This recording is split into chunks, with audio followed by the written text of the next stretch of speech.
kami telah memuji orang-orang yang sebelum mereka, maka Allah pasti mengetahui orang-orang yang benar dan pasti mengetahui orang-orang yang dusta. Teman-teman sekalian, ini ayat yang selalu relevan. Jadi kalau misalkan kita mempelajari Al-Quran itu ayatnya subhanallah ya, relevan untuk di tiap zaman. Karena mengapa? Karena ini merupakan adalah mukjizat dari Allah Subhanahu wa taala. Dan uniknya gitu ya, setiap ayat itu tidak berulang gitu ya. Ada maksud-maksud yang Allah sampaikan dan tidak berulang. Jadi kalau misalnya kita ngelihat, oh, tapi adakah ayat yang ayatnya sama? Nah itu sesungguhnya kalau menurut ahli tafsir itu maksudnya berbeda untuk poin yang berbeda. Jadi ini merupakan betul-betul mukjizat dari Allah Subhanahu wa taala. Nah, kalau misalkan kita pelajari sirah nabawiyah ya, bagaimana Al-Quran itu diturunkan itu di sebuah daerah yang sangat gersang, Jaziratul Arab itu. Ya sekarang hadis mungkin ada di sana kali ya.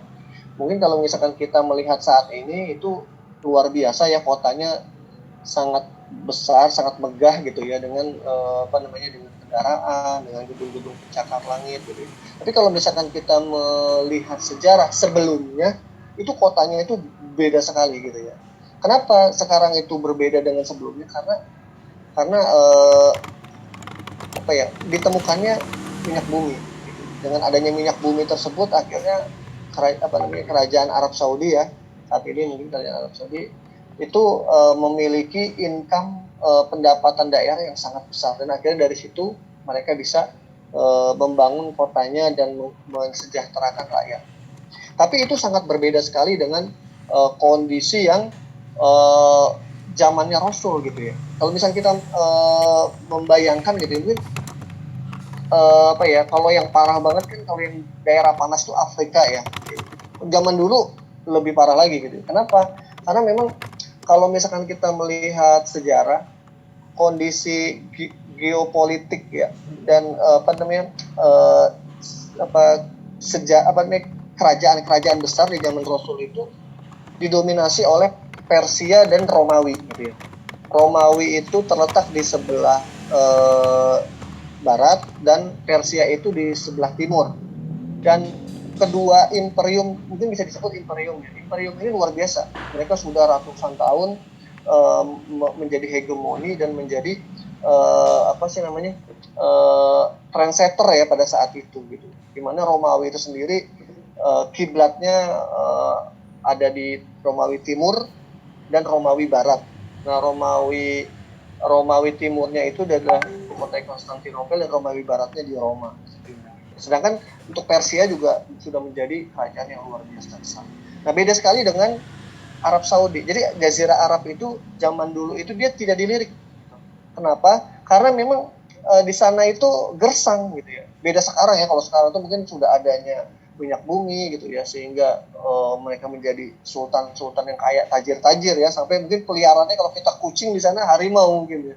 Gitu ya, kalau ngelihat di YouTube itu kita mungkin biara kucing gitu ya, biara ayam, kita tuh biaranya harimau yang aneh-aneh loh, yang besar-besar. Dan mungkin kalau misalnya kita ngelihat juga di di YouTube itu ya, kalau kita naik mobil Avanza itu kayaknya udah keren gitu ya, naik mobil Innova udah keren. Di sana mobil-mobil mewah itu buat ngangkut barang pertanian, barang dagangan gitu. Ini memang udah sultan banget di sana. Ya mungkin itu kita bayanginnya jangan sekarang tapi zaman dulu. Dan karena zaman dulu itu kondisinya berbanding 180 derajat ya, mereka itu gersang, mereka tidak punya ladang pertanian, sekelilingnya adalah padang pasir gitu, sehingga mereka itu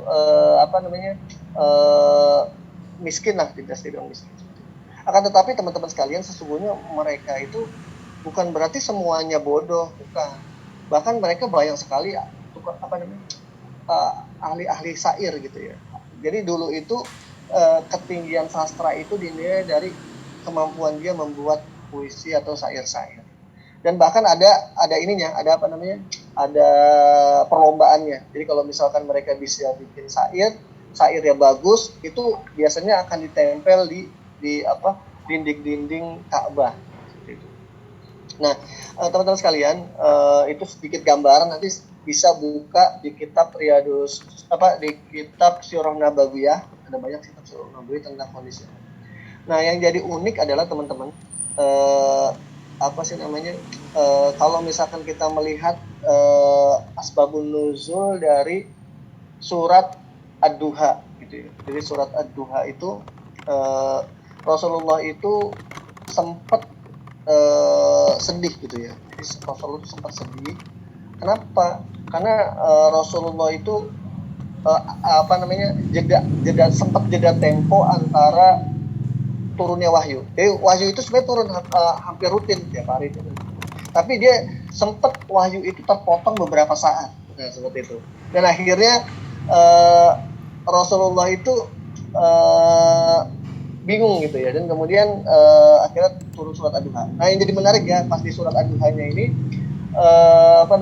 Rasulullah itu ada kisah didatangi oleh Abu Lahab, Abu Jahal ya. Abu Jahal itu mengatakan bahwa ya Muhammad, sesungguhnya Tuhanmu itu marah sama kamu gitu ya.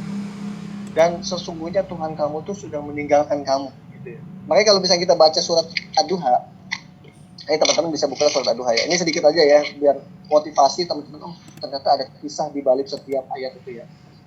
Di sini ayat ketiganya itu ma wadda'aka rabbuka wa ma qala, dan Tuhanmu itu tidak meninggalkan kamu dan tidak pula membencimu gitu ya. Yang jadi menarik adalah kenapa kok orang-orang kafir itu tahu gitu bahwa Allah itu seolah-olah meninggalkan Rasul gitu. Padahal sebenarnya nggak meninggalkan Rasul gitu. Dan ternyata dari ahli tafsir itu menyampaikan bahwa sesungguhnya itu mereka, orang-orang Abu Jahal itu dan Abu Sufyan pada saat itu adalah senang sekali mendengar Rasulullah itu membaca Quran gitu. Luar biasa. Jadi pada saat itu musuh Islam sendiri juga senang Rasulullah baca Quran gitu ya. Kenapa? Karena Rasulullah itu suka baca Quran di rumahnya. Dan jadi kalau misalkan dia habis turun ayat dibaca Quran, dan mereka suka menyelinap dan mendengarkan Al-Quran. Dan mereka sangat senang sekali. Kenapa? Karena takjub dengan ayat Al-Quran itu berbeda sekali dengan syair-syair yang pernah mereka buat. Jadi mereka syair itu ahli, tapi ayat Al-Quran itu berbeda sekali dengan itu. Karena memang konsep kayak keteraturan huruf, terus penggunaan sastranya itu berbeda sekali dengan yang ada dengan metodologi sastra di zaman pada saat itu. Apakah zaman dulu itu mereka nggak ahli sastra kan? Oh, justru mereka ahli sastra. Bahkan kalau misalkan kita lihat bahwa dalam satu suratnya juga ada surat Asy'ara ya, tentang ahli-ahli penyair. Itu kenapa? Karena memang digambarkan zaman dulu itu mereka pada ahli sastra. Oke, baik teman-teman sekalian, kita tadi sedikit menggambarkan bahwa sesungguhnya secara fitrah pun, walaupun musuh-musuh Islam itu nggak suka dengan Islam, tapi mereka itu mencoba mendengarkan ayat Al-Quran dengan kemukjizatannya, dan akhirnya mereka di dalam tafsir ini dijelaskan bahwa mereka tuh senang dengan bacaan Al-Quran itu sendiri. Baik, lanjut tadi teman-teman, kenapa dijadikan Al-Quran itu adalah sebagai penghibur kita. Tadi dalam surat Al-Ankabut ini mudah-mudahan bisa menjadi motivasi buat kita. Silakan teman-teman buka surat Al-Ankabut itu surat ke-29, halaman 396. Nah, kalian nih surat Al-Ankabut. Teman-teman sekalian, di ayat pertamanya alif lam mim. Alif lam mim ini wallahu alam bi muradih, yang tahu hanya Allah ya. Makanya nih beda sekali sastra Al-Quran dengan sastra sastra Arab. Kenapa? Karena seringkali Al-Quran itu ada kumpulan dari huruf-huruf ini nggak ketahuan artinya gitu, hanya Allah yang mengetahui. Nah, itu sempat mencengangkan ahli-ahli syair pada itu. Model apa nih? Zaman dulu nggak ada gitu. Nah, terus lanjut ayat keduanya, apakah manusia itu mengira bahwa mereka akan diberikan mereka akan dibiarkan hanya dengan mengatakan kami telah beriman dan mereka tidak diuji. Teman-teman sekalian, ini ayat ini sangat luar biasa. Lanjut ya. Dan sungguhnya kami telah menguji orang-orang sebelum mereka, maka Allah pasti mengetahui orang-orang yang benar dan pasti mengetahui orang-orang yang dusta. Teman sekalian, ini ayat ini sangat relevan buat kita, siapapun kita, mungkin dia KKI sendiri atau mungkin teman-teman sekalian, mungkin pernah suatu waktu itu menerima ujian benturan yang luar biasa berat gitu ya, yang melebihi dari waktu-waktu sebelumnya. Dan itu bisa apa saja gitu, apakah mungkin keluarga, atau mungkin adik, atau mungkin tantangan sekolah, atau mungkin ya ini kayak hadis ini mungkin harus berhijrah ke luar negeri gitu ya. Jadi kita coba dengarkan nanti beliau bagaimana nanti. Nah, atau mungkin apapun itu teman-teman. Nah, dijelaskan bahwa dalam surat ini, ayat ini dijelaskan apakah manusia itu kan mengira mereka dibiarkan hanya mereka mengatakan kami telah beriman tapi mereka tidak diuji. Nah, maksudnya adalah teman-teman, ketika kita sudah mengaku beriman, ketika kita sudah belajar agama, terus kemudian kita sudah rutin ibadah, jangan dikira kita itu tidak lepas dari ujian Allah. Jadi namanya ujian itu adalah sebuah sunatullah. Okay. Lalu dilanjutkan tadi, dan sungguh kami telah menguji orang-orang sebelum mereka, maka Allah pasti mengetahui orang-orang yang benar dan pasti mengetahui orang-orang yang dusta.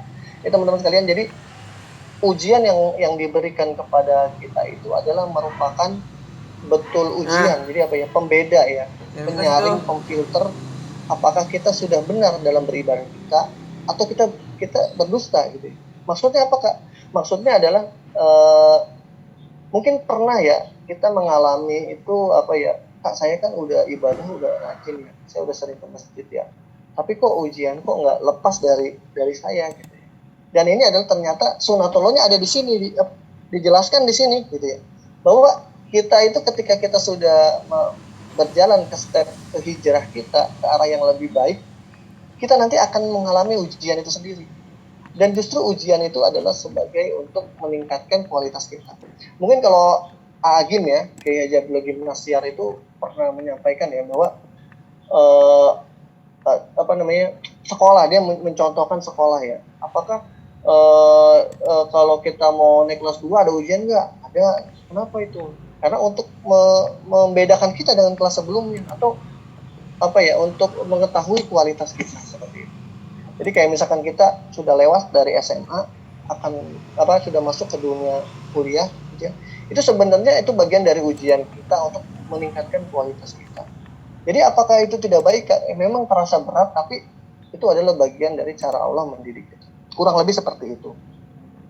Nah, dijelaskan tadi bahwa Allah itu pasti mengetahui orang-orang yang benar dan pasti mengetahui orang-orang yang dusta. Jadi bagaimana nih Kak, kalau misalkan kita emang uji begini, memang harus kita jalanin mau tidak mau. Apakah kita bisa lari dari ujian itu? Ya tidak bisa, kita harus menjalani. Makanya dalam ayat yang lain Allah menyebutkan bahwa wasta'inu bis-sabri was-shalah, maka mohonlah kalian pertolongan Allah itu dengan sabar dan salat. Jadi kita harus bersabarnya itu dengan sabar yang kuat. Dan itu harus kita ingatkan terus dalam diri kita gitu ya. Kalau misalkan kita kalau melihat kisah yang bukan Islam lah ya, kayak Kolonel Sanders yang di KFC ya, mungkin antum sudah baca ya, bahwa dia itu adalah pensiunan dari marinir angkatan laut Amerika. Terus kemudian dia itu ingin memperkenalkan resepnya Kentucky ya, KFC ayam goreng, dan dia ingin membuat sistem franchise. Pada waktu itu masih asing gitu. Terus kemudian dia berpindah dari satu restoran ke restoran lain. Dia ingin memperkenalkan produk ayam gorengnya dan dia ingin kerjasama dalam bentuk franchise. Dia ditolak satu sampai kesekian kalinya gitu ya. Kemudian akhirnya dia baru berhasil. Apa yang terjadi kalau misalkan dia berhenti di yang kesekian gitu ya, belum sampai finish? Taruhlah misalkan dia diterima itu ke yang 1000, taruhlah misalkan. Apa yang terjadi kalau misalkan dia berhenti ketika di detik ke 998, bahwa itu dia akan tinggal 2 lagi untuk sampai sasaran. Nah begitu juga dengan kita gitu teman-teman.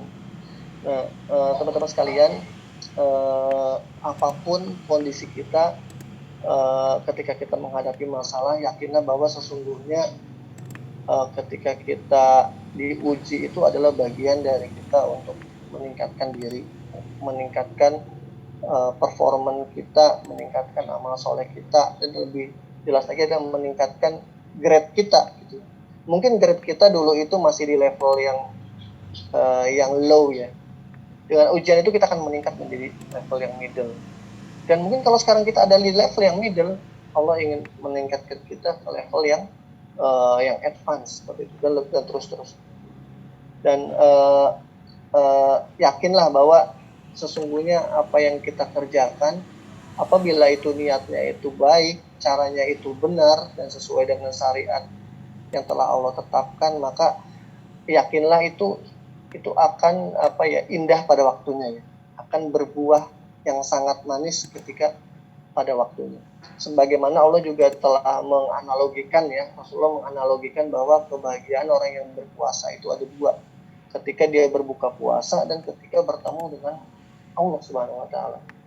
Dan kita sudah merasakan bahwa bagaimana orang yang berpuasa itu ya menahan yang namanya lapar, menahan yang namanya haus, menahan yang namanya emosi amarah, dan sangat nikmat sekali ketika kita berpuasa itu sudah memasuki detik-detik menjelang azan maghrib.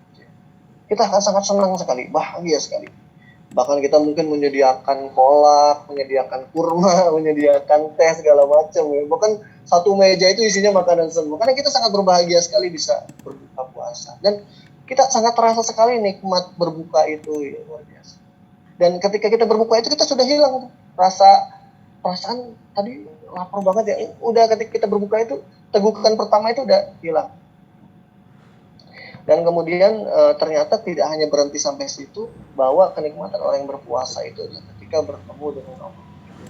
Bahwa yakin apa yang kita laksanakan itu tidak hanya manis ketika kita di dunia, tapi juga manis ketika kita di akhirat. Teman-teman sekalian, itu sedikit motivasi buat kita semua, bahwa jangan berputus asa dari rahmat Allah.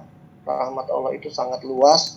Apapun ujian yang kita terima, laksanakan dengan penuh keikhlasan, penuh kesabaran. Jadikanlah sholat dan sabar sebagai penolong kita. Yakinlah bahwa Allah itu sedang merencanakan yang terbaik untuk kita. Jangan kita berputus asa dari rahmat Allah. Mungkin itu sih inti dari pertemuan kita pada kali ini.